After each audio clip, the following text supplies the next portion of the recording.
Okay, it's going. Okay, I'm not sure who all is coming on the call because I didn't ask for RSVPs tonight, and only 2 people said they weren't. So, oh, there's George. Hi, George. Good evening. Good evening.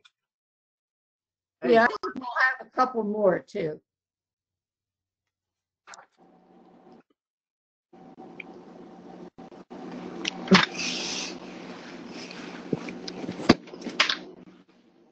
Marilyn, as always, thank you for doing this. Oh, glad to help. Glad to assist. We really appreciate you. Very happy to be a part of this. I found the homework assignment a little more difficult than I had thought. I managed it, but I thought, wow, this is more complicated than I thought it would be. Well, that was one reason why we did it, and that's one reason why we're getting together this evening, is to go over your experiences and what questions you have so we can have a do-over assignment this week and give it another go. That sounds good. How about everybody else? How'd you do with it? Well, I went in and created just a test sentence on the whiteboard, and I saved it, and it was in my Word. And when I got ready to bring it back up, I couldn't figure out how to do that. Plus, I have a question as to whether we can upload anything other than, is there an option to upload a document? I didn't see that either. You can display anything through Zoom. It doesn't have to be attached to the whiteboard. So if you have a document that's a PDF file or it's in a Word document, just open that other document in its source program so that when you share your screen, you just share that window. So how do you retrieve, where is it on the screen where you can pull your whiteboard back up? Because I totally missed that. Well, I'll tell you what, that's what I want to talk about here, one thing this evening. So maybe if we could just let that be the starter, and I'll hold off a minute, make sure everybody else is with us, and we'll talk about that first. Sure. I sent out a one-sheet handout today. Did everybody get the handout? Because there's some of this information is on there. So, yeah. Yes. So, and I noticed that one of my annotated toolbars disappeared at the top where the blank red box is, and I'll fix that. And Susan, I'll have you resend that out because it went behind my little save a whiteboard. Okay, sure. I'll fix that and you can resend it out.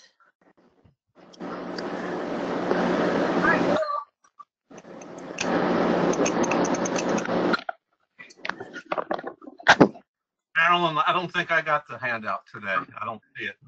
Okay. I didn't either. Okay, well, we'll make sure to get you one here, okay? Thank you.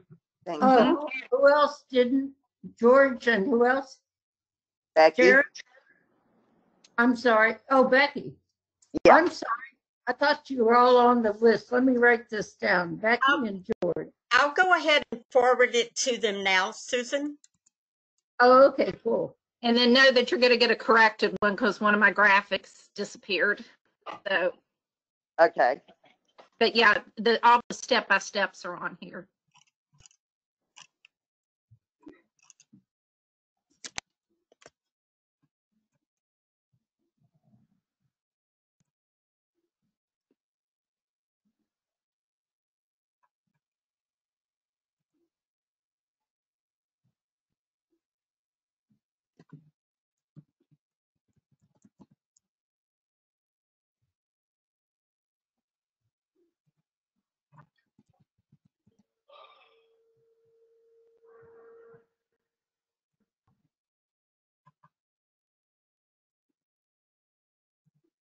Okay, that's done.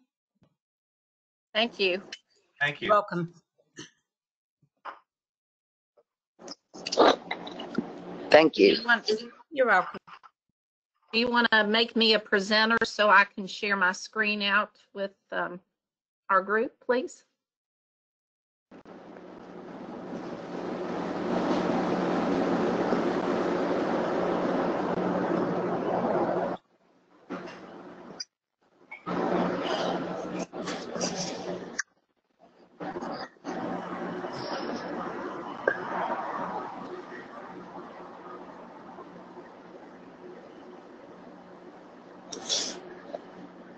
Hi, Bill. Hi, Susan.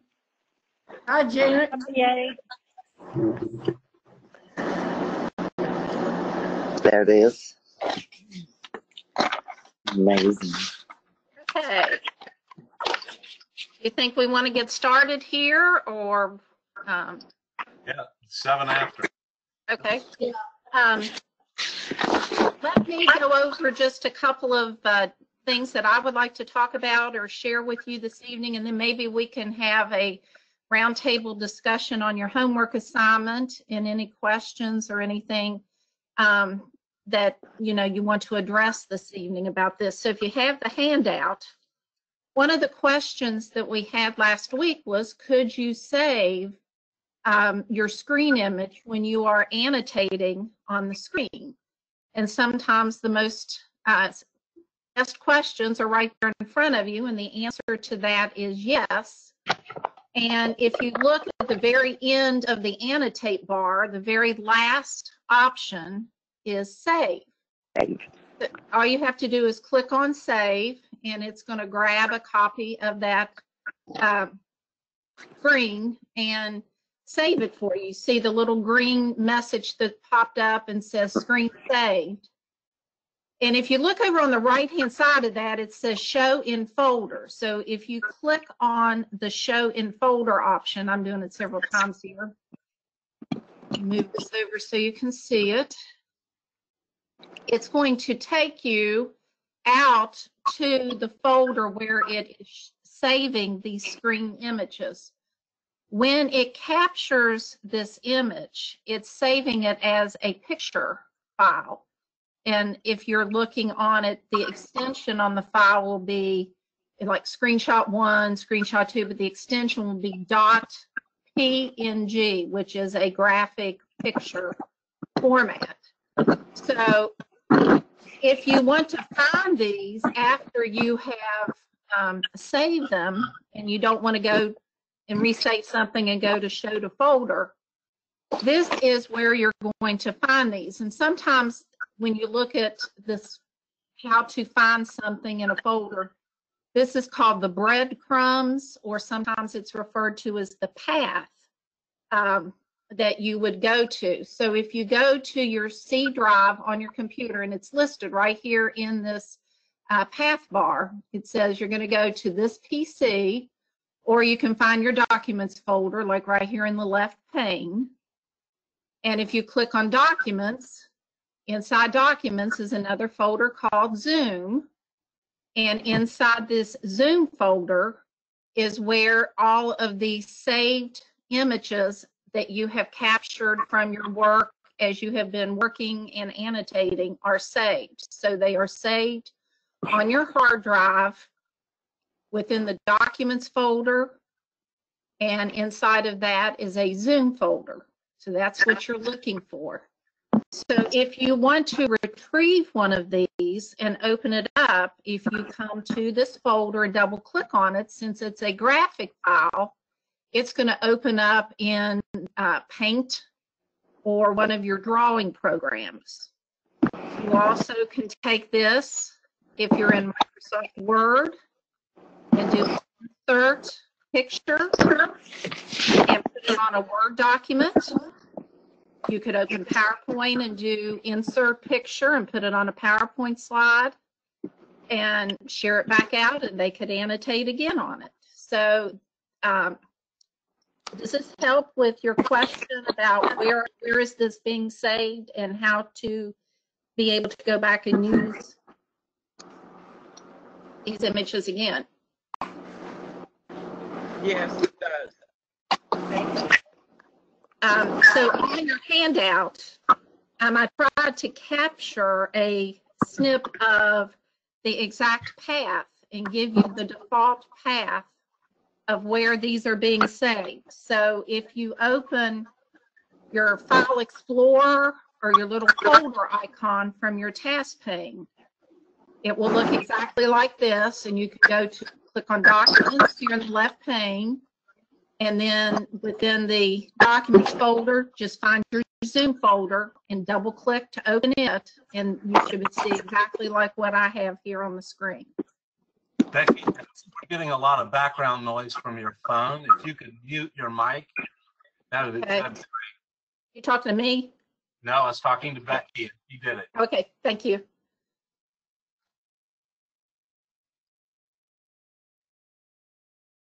So any place that you can use a picture in your work, you can redisplay what you have captured out of the Zoom meeting and saving your any screen that you have the annotate toolbar turned on for. So any questions about that? Okay, let me close this.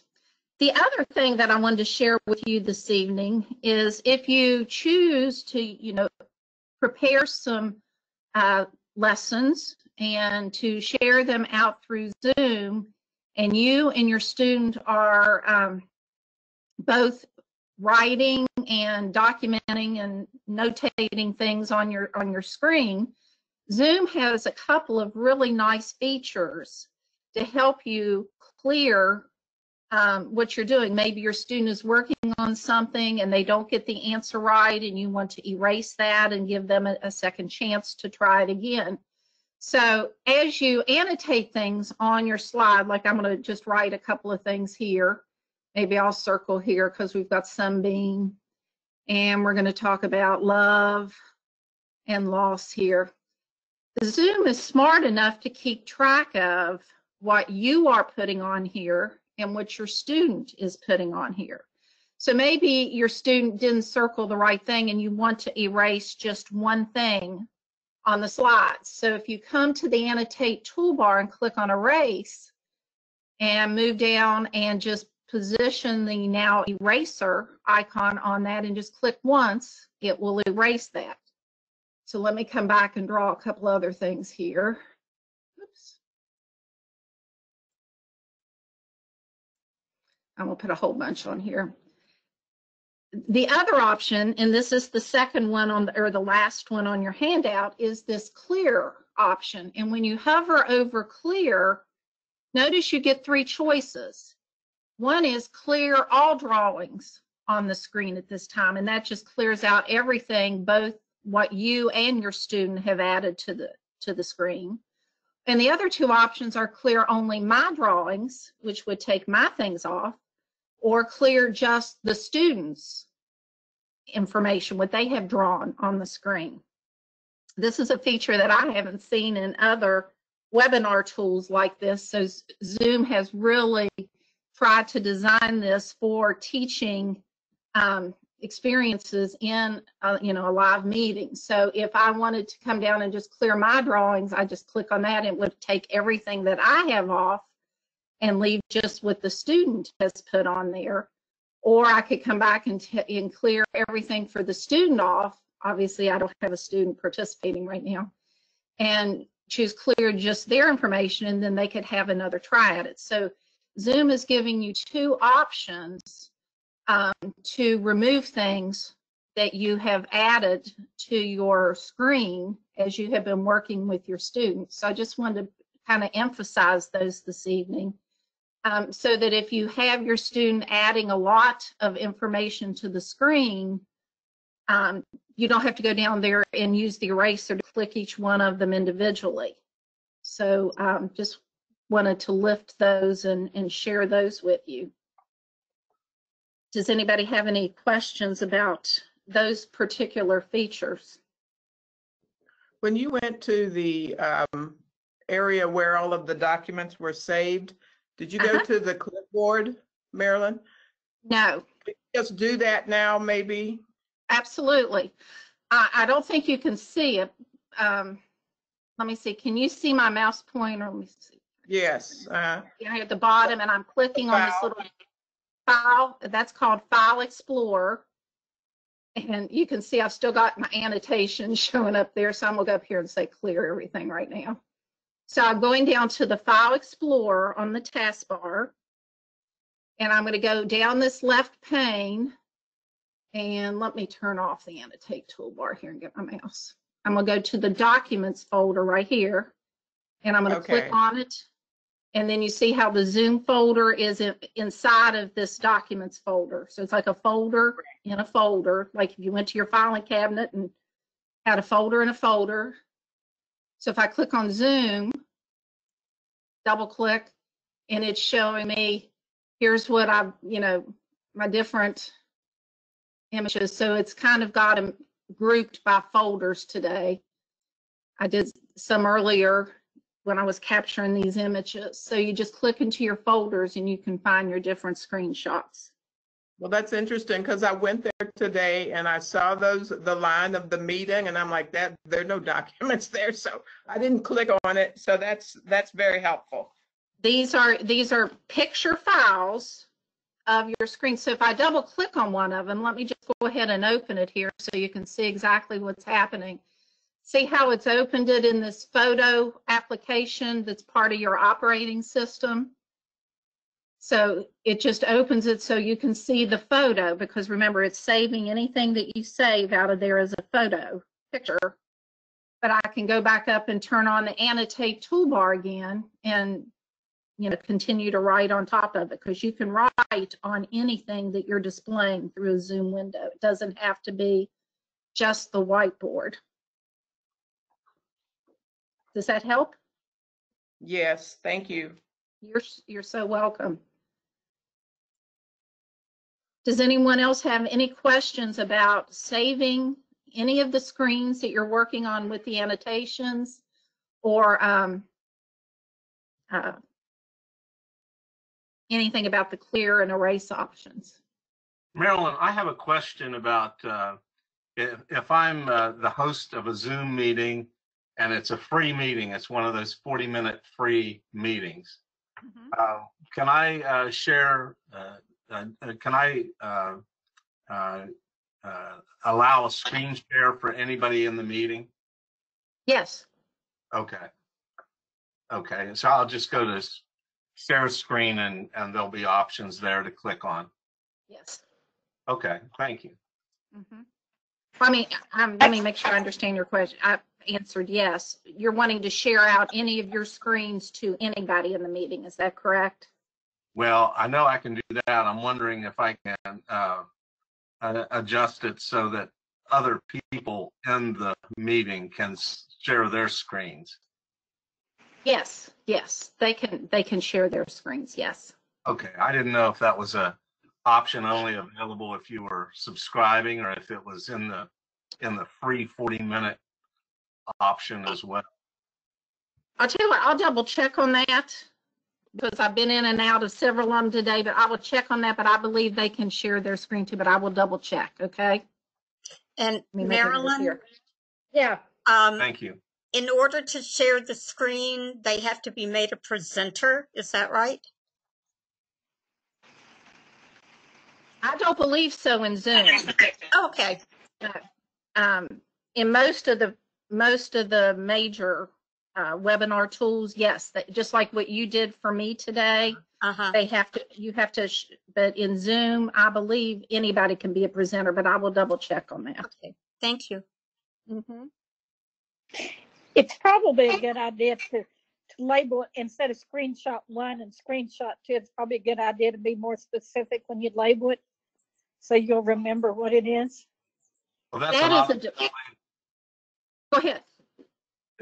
That's an automatic label. Yeah. But you can go then and label it, relabel it yourself. Right. I just think probably be a good idea to relabel it, or else you just got trying to remember what screenshot number 10 was, Exactly. That's very true. Mm-hmm.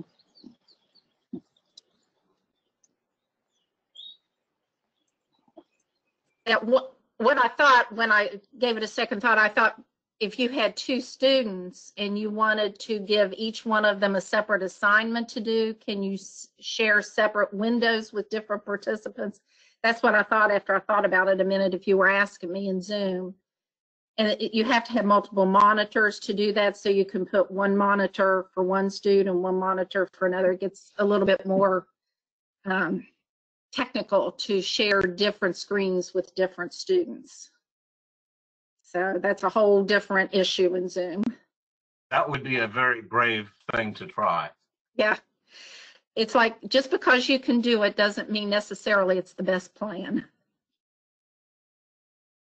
So that's what I wanted to make sure to share with you. I have a question to follow up on. So how about sharing with me your experience with the homework assignment and questions or discussion?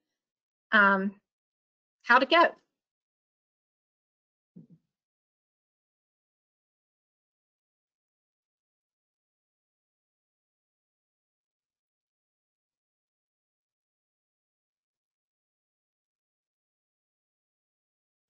It looks like everybody is muted at the moment, almost. Do you want to unmic or yeah, there we go. How'd it go with your homework assignment?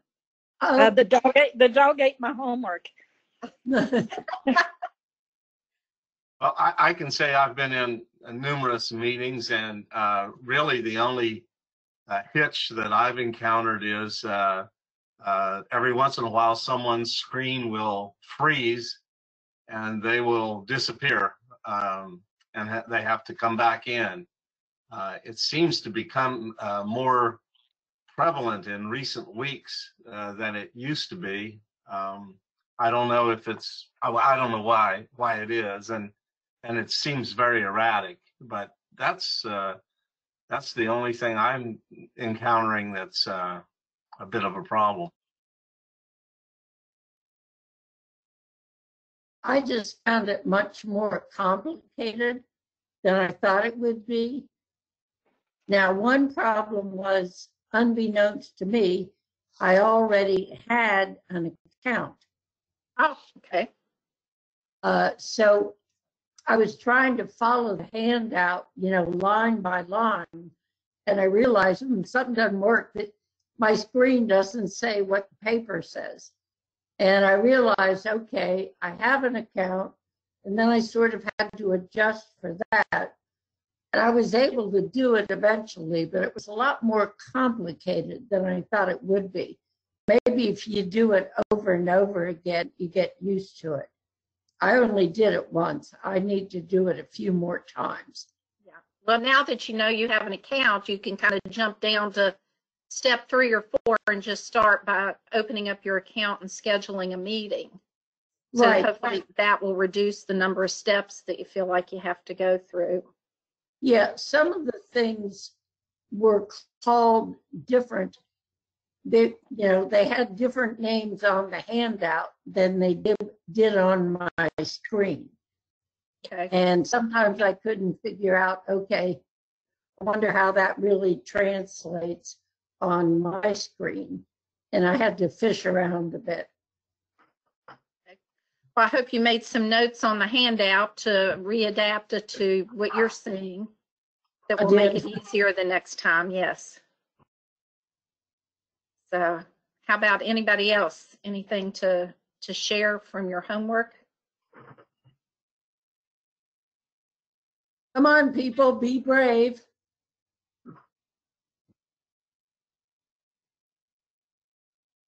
I thought it was pretty easy. The only problem I had was the one I mentioned to you about trying to find the documents. So other than that, there was not a problem. That's been a problem since computers started. Where did it go? I know I had it here just a minute ago. So they've tried several ways to deal with that issue, but they still seem to hide from us sometime. Mm-hmm. So one of the questions that I had this past week was, is it necessary to go completely to this extent and plan things to display through a webinar meeting through Zoom? And no, it's not necessary to go. I think, Susan, you've mentioned that you do your phone call with your student, and you both share information through the phone call.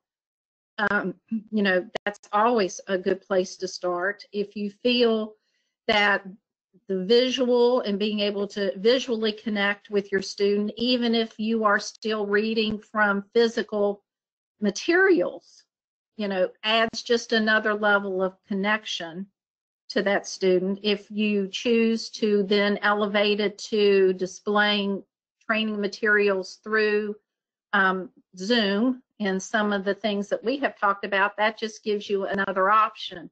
So what works for you and your student, and it may be different things at different times depending upon what your teaching lesson is about, or the type of content. I know one of the guys mentioned just using a regular little whiteboard as part of the camera capture to be displayed through the Zoom meeting. So, these just give you choices, and choices are always good, for how you can deliver and connect with your students. Yeah, I think that's really important because all of our students are very different. And you might have to play around a bit to figure out what works. For example, I tried with my student, we did this several years ago, we tried FaceTime. And I thought that would be good, but her Wi-Fi wasn't very good and she would get cut off. And she's the kind of person that gets very, very frustrated easily. And she got so frustrated with not being able to see the picture that she just lost all of her attention span for the lesson. So that's why we went back to phone and audio only. But I'm sure it totally depends on your student. Well, and that's, we don't want the technology to get in the way of the learning. We want the technology to support what the learning is, what's happening with the learning. And it's not to say don't give it a try and see what's possible with your students. But, there's no right answer. The only right answer is, what helps you and your student be successful.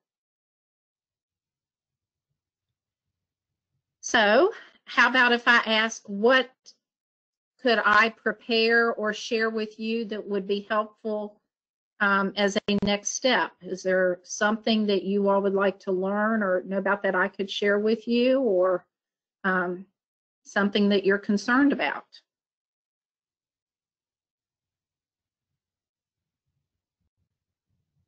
I was thinking, how about doing our next meeting on Zoom?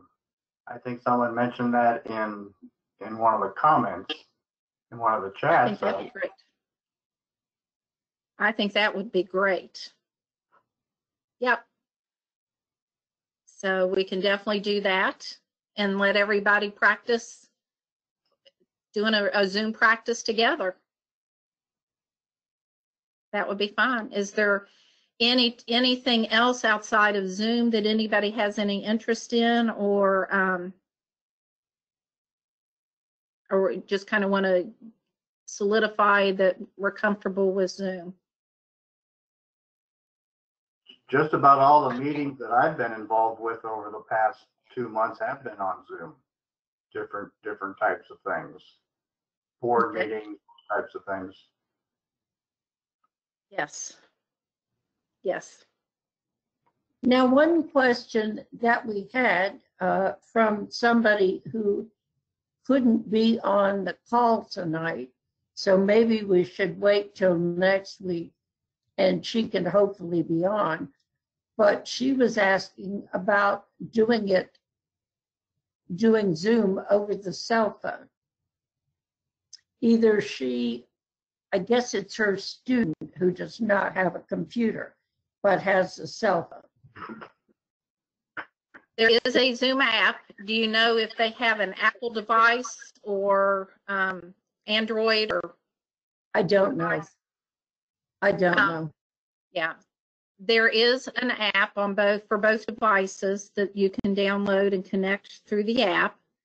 Of course, that's going to be considered data going to their phone. So, I don't know how much data generally gets transmitted in 30 minutes or so for a Zoom meeting, but that will be considered data. I've done all mine on my phone. I'm on my phone right now. Okay. Mm-hmm. But you have So- Wi-Fi, right, Janet? Yeah, I have a smartphone. Yeah. Well, and they may connect through Wi-Fi, which would eliminate that problem. Of Right, yeah. data, right. But if you are going to do it and you know that they're receiving it on a small screen like that, then you're going to have to plan your visuals appropriately so that they're small enough that they can be large enough for somebody to see if you do have visuals to share that way. If your connectivity is intended to make visual contact and have that level of connection with your student, that's great. If you want to use the visuals, then keep in mind the size of their screen that they're going to be working from. It's kind of a planning note. Mm-hmm. Everybody on the call, do all your students have computers? Do you know what they have?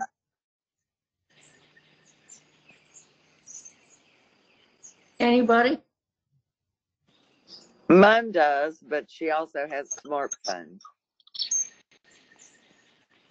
Sharon, do you know? He has a computer that he says is not functioning. So I'm not sure what type of phone he has. Pam, how about you? I think Pam can't hear me. She has connectivity issues with GoToMeeting, so if we do Zoom next, that would probably help her a lot. Oh, okay. I didn't realize that. So I think that's a good plan. Mm-hmm. Becky, your students have a computer, right? Becky? Yes. My student has a computer, but it doesn't work real well. Mm-hmm. And how about Bill or George? Bill's gone. Oh, Bill's gone. Okay. I'm working on an Apple, on a Macintosh. And what about Stephen? You're on mute. It's my understanding that they have iPads and I believe a PC. So I mean, there is a possibility there. We normally meet all four students usually meet at the same time. We divide up into two different teams, so we're kind of have to look at some different dynamics if we decide to go with this online system. So probably have to split up because they wouldn't have enough. They wouldn't have enough devices to do four at a time. I usually do two students, the two younger students, and then my partner does the two older students at the same time in different rooms. So it's going to change. It's going to change the dynamics, and we're kind of working our way through that right now. Yeah, I think everybody is. It's real different. The webinars that I've been attending, the Pro Literacy webinar, Pro Literacy is our professional umbrella organization. And they've been having webinars every week on distance learning and inviting different programs around the country to present and talk about what they're doing for distance learning. And I've been on about 6 of these, and everybody else is doing classes. Nope, and they were doing classes before the pandemic started. Nobody so far is really doing one-on-one like we do. So it's different. And most all of them are doing ESL. One of them was also doing basic literacy, but most of them, I'm not sure why, but most of them were tutoring exclusively ESL. I don't know whether that's, excuse me, easier online or if it's, I think it's just what they were doing before all this started. Maybe because ESL is more oral, audio based than basic literacy. I'm not really sure. Susan, do they have any information on the effectiveness of the group teaching as opposed to the one-on-one for ESL, or is that just out of convenience? Or, I mean, I think it's out of convenience. I just think it's what their programs were. These are big programs. They have like over 100 students. They have maybe 400 tutors. They have paid tutors. They have paid staff. They're all much bigger, fancier programs than what we have. A lot of them are university-based. Some of them are state government-based. There have been several out of Texas, one out of Arkansas, one out of San Diego.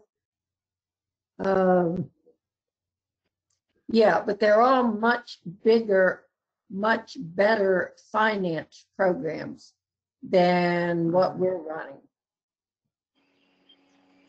Now, I know the retention rate, they were talking about this, you know, how many students actually had computers or smartphones, how many of them had Wi-Fi, how many of them could really make the transition to online. And a lot of them, the dropout rate was maybe about 30%, which the national organization seemed to think that wasn't bad. You know, a 70% retention rate, a 30% dropout rate with the switch over. I'm sure we're going to lose some tutors, but we don't really see an alternative right now, and we have to do the best we can.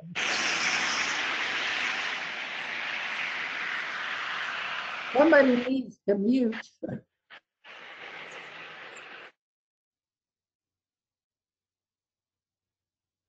Any other thoughts on that?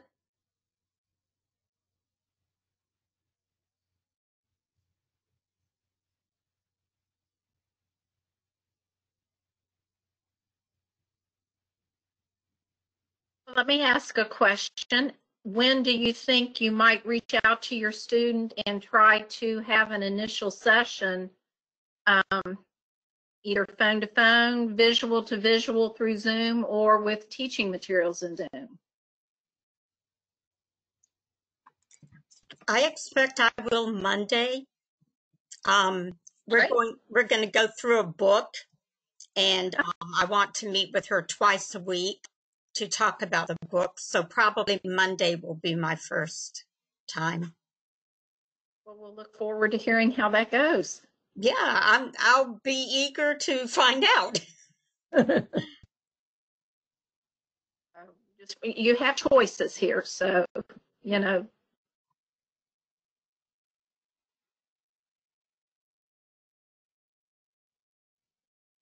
So that's what I have that I wanted to cover this evening. I'm sorry, go ahead. Well, I was just going to say, I don't really have a student right now. I had a student that was in the residential rehab program, and I don't know what happened with that, but I haven't had any contact with her, know nothing about her. So I'll have to figure that out with you, Susan. Yeah, they are waiting. I know some of you are also working at Recovery Point. I have contacted them. They have computers. They're all set to go. They're waiting for us to figure out how to do distance learning. And they're all ready to go. The one thing they said, they use their computers, their addiction recovery program.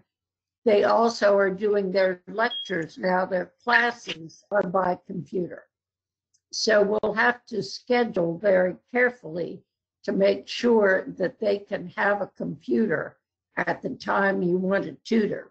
But other than that, they are just waiting for us to get our act together.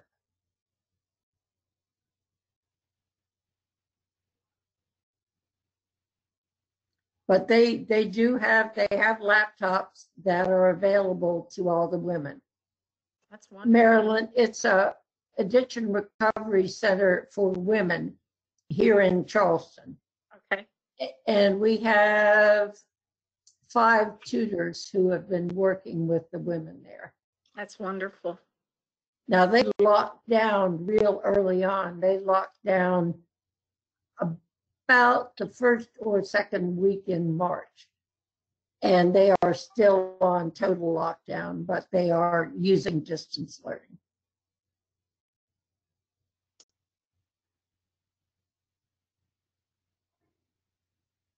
Sharon, are you currently working with your student, or are you waiting to get things sort of straightened out? No, he says that he's having a relative look at his computer to see what's wrong with it. And so in the meantime, I have not been working with him.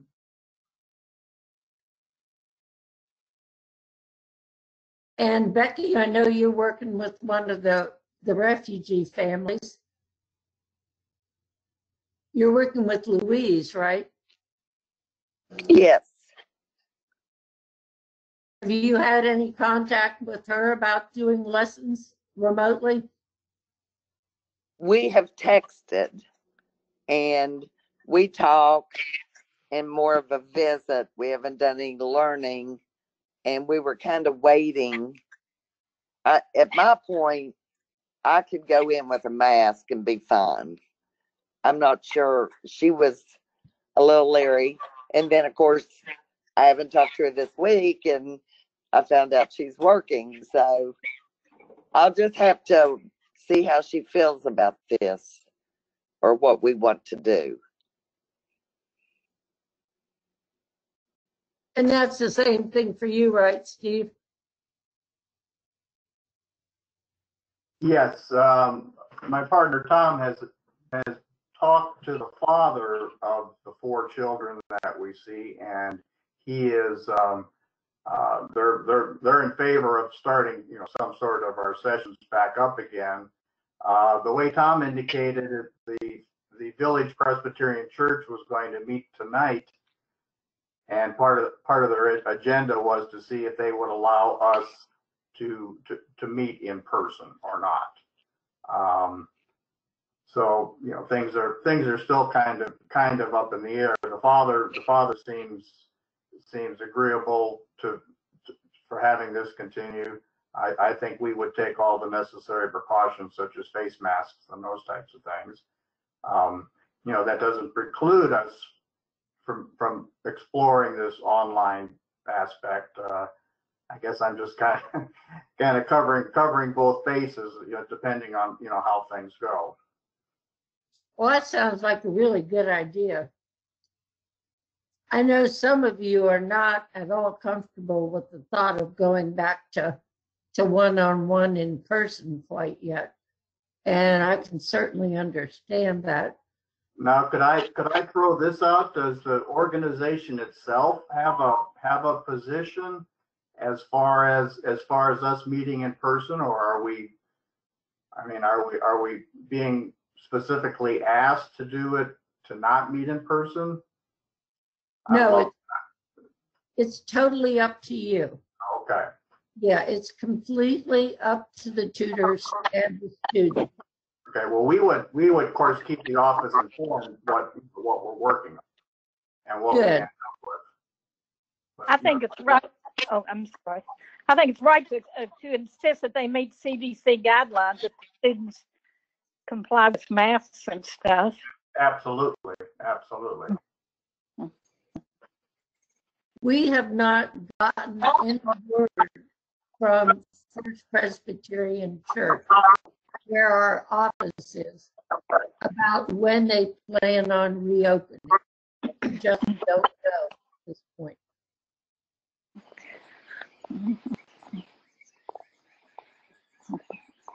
But yeah, it's totally up to the tutors, no pressure at all.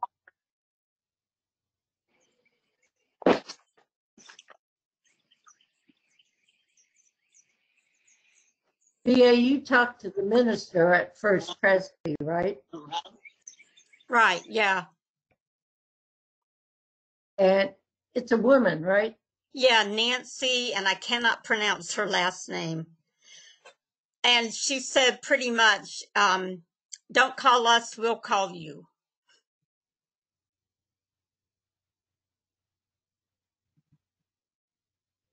You know, we've been doing all our board meetings and everything LVKC has been doing, we've been doing online since April. Well, the office closed in March. We had a March in-person board meeting, and then in April, we went to online. I think most of you got an email from me passed on from Jane Turner asking for hours, if anybody has been tutoring, to send her hours to her personal address, because obviously she's not in the office.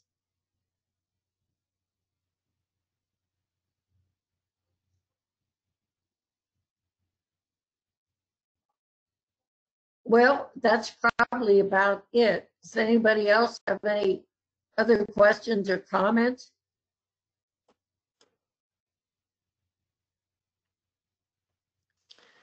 Thank you, Marilyn.